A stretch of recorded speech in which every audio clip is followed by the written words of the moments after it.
As Americans, we have every right, and I believe that every member of Congress and the Senate should be just as patriotic about our arts as they are about so many other issues that they're enormously patriotic about. I think that arts and culture are a necessity in our lives, not just as individuals, but as nations. I think that it's about our spirit and our health. It's about how much we expose young people to arts education, to music and to poetry and to theater and to ballet. And this isn't about people who want to go into the arts. This is about what it does to people's sense of confidence, to people's sense of self-esteem, to what they can learn about themselves. I mean, you go back through the huge swath of extraordinary leadership we've had on this issue, really from Lincoln. You know, I think I mentioned last night that a lot of people, of course, know about the tragic death of President Lincoln at a theater, but we know little about how much he actually attended the theater during his presidency in the worst days of the Civil War. He attended the theater constantly because Lincoln understood that he needed the arts to replenish his soul. He craved for poetry. You look at some of his extraordinary presidential speeches and you hear the rhythms of Shakespeare and the Bible, which he memorized as a young child who he couldn't see live performance. He was exactly the kind of kid that arts programs in this country would have wanted to reach. And so I tried last night in the Nancy Hanks lecture to make an argument about embracing arts and culture. It, in my opinion, is the most important export that we exchange around the world. Countries may go to war, but it's culture that unites us. It educates us. It teaches us to be better. So the idea that somehow this, quite frankly, small amount of $167 million, which, while that isn't a huge amount of money, what people have to understand is that there is then matching state funding and other kinds of money that comes in, and it actually escalates to about $1 billion, maybe even a little bit over $1 billion in terms of the amount of funding for arts that goes out across the country. And then the return on that investment, and this is something that I think a lot of people in the country aren't aware of, is $29 billion come back into the coffers of the state and local governments. So it is a huge return on that kind of investment.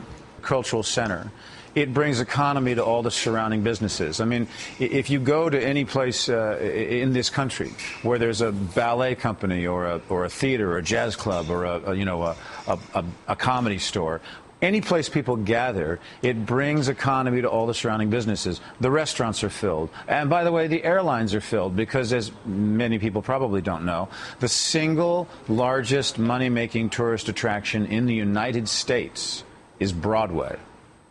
So our culture is what brings people to the United States. They want to share it, they want to experience it, and we send it all over the world. I mean, that's the wonderful thing about culture, is that it doesn't know borders. It doesn't understand when it's crossed a border and had an impact on someone in another state or in another country around the world. Do you think the Republicans, at least the right-wingers who are pushing this, know that what would Boston be like without the symphony? What would Philadelphia be without the Philadelphia Orchestra? What would a downtown be without its museums and its performing arts? It wouldn't be cities anymore. We don't have cities for downtown shopping anymore. The cities exist in America today, mainly not because to go shop there anymore like we used to do on Wednesday afternoon or what. You know what I mean? The reason you have New York now is because the culture, because of Broadway. The reason Philly has a downtown, or even what survives in Detroit has a downtown, is because of the culture. Look, I don't think that we could accuse any member of Congress, no matter what side of the aisle they're on, of not being lovers of music and poetry and beauty and grace and what the arts give to our country. This is a fundamental issue about ideology, and it's an issue about whether they believe that the government should have a role in supporting arts and culture. And I say, look back at the history of mankind. Look at the fact that on the continent of Europe, they've been supporting arts for a very, very long time. I mean, princes commissioned Mozart and Michelangelo.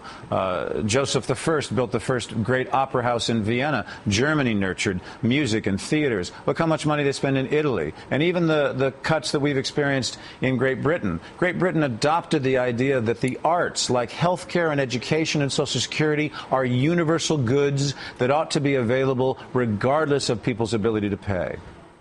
Tell that story about Winston Churchill you told last night, my hero. Well, this was a great quote, because as I was preparing for this lecture, I wanted to find a lot of comments that various world leaders and political leaders in the United States had made about the importance of the arts. And apparently when Winston Churchill was prime minister, and he was told that there was going to have to be major cuts in arts and culture because of the mounting costs of World War II, he responded with a simple reply, then what are we fighting for? Every place